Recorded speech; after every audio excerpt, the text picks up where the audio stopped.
Welcome to the Death by Disney podcast. Today we're talking about actually a movie I watched a lot as I was growing up.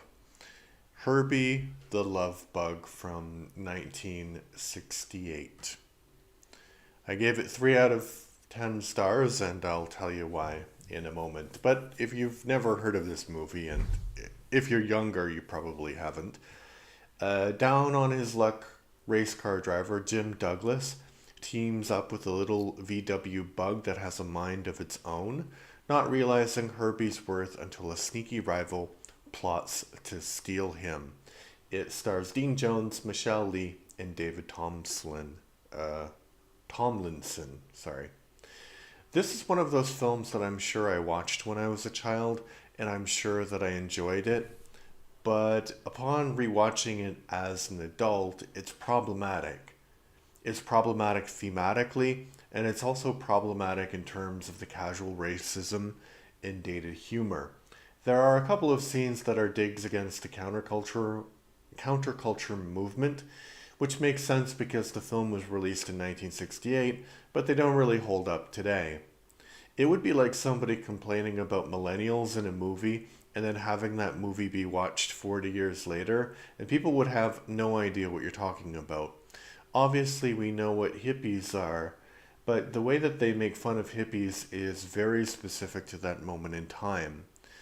The casual racism involves Chinese characters speaking with bad English accents, but it is slightly subverted when one of them turns around and speaks perfect English, although that character is portrayed as the wise old Asian man stereotype, and his hair has been dyed a very odd shade of gray, so it is obvious that he's not an old man. That's another problem with this movie, is that it's quite obvious that a lot of the background scenery was done by backdrops, so there were a few outdoor shots which were done on location, most notably the racing, but when there are scenes inside of San Francisco, you can really tell that the background is painted. That kind of distracts some modern audiences, I would say. But the biggest problem about the film, which I mentioned earlier, is thematically. It ends up being a film about a guy who's not very talented, taking advantage of a sentient being to be successful. And in the end, he is willing to give up his dreams to save his friend, and his friend sort of ends up dying anyway, although that death is played for laughs, and obviously the character doesn't really die as there are 4 sequels. When I remembered this film, I thought that it was one of the better live action films from the 1960s from Walt Disney, but there are much better ones. This is just the most popular.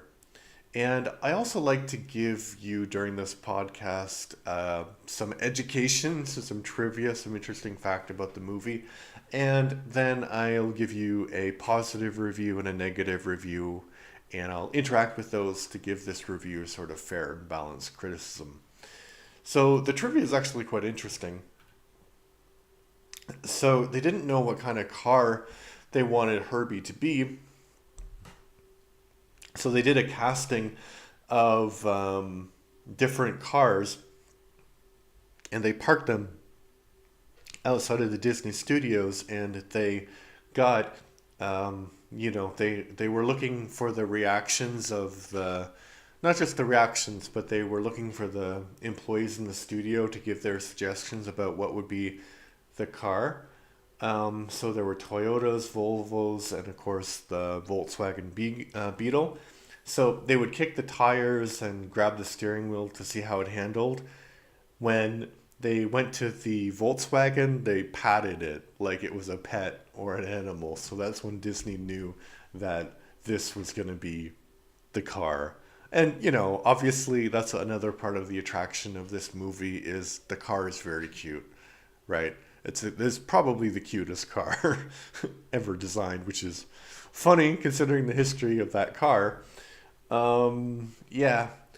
And you might be wondering, Love Bug. I always wondered about the title of Love Bug. It's kind of like a double thing. One is because it's all about the hippie movement, that makes uh, that's a theme in the movie, but also it's the movie is suggesting that Herbie is setting up the Dean Jones character with Michelle Lee.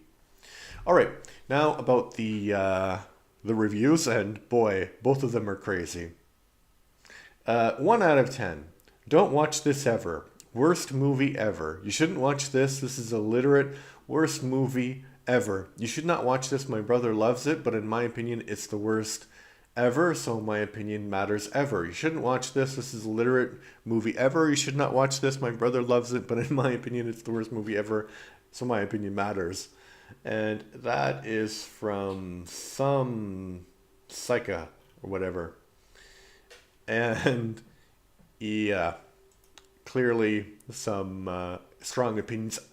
And funny, on the Internet Movie Database, my review is the second worst. So I think there are about 60 reviews, and generally people like this movie, but I did not. And for a review of somebody who liked it, 10 out of 10, cute. I liked it when Herbie drives by himself. I like it when Herbie drives by himself and when he squirts oil at people. Bevo, 130, 13670. Bevo, yeah. Craziness. So I don't know. There are 4 other movies and a reboot, so I'll be watching them as well. Let me know what you think in the comments on YouTube or Spotify about this movie. Do you think it holds up? Did you like it? Did you enjoy it? Do you have any idea what movie this is? Thanks and bye.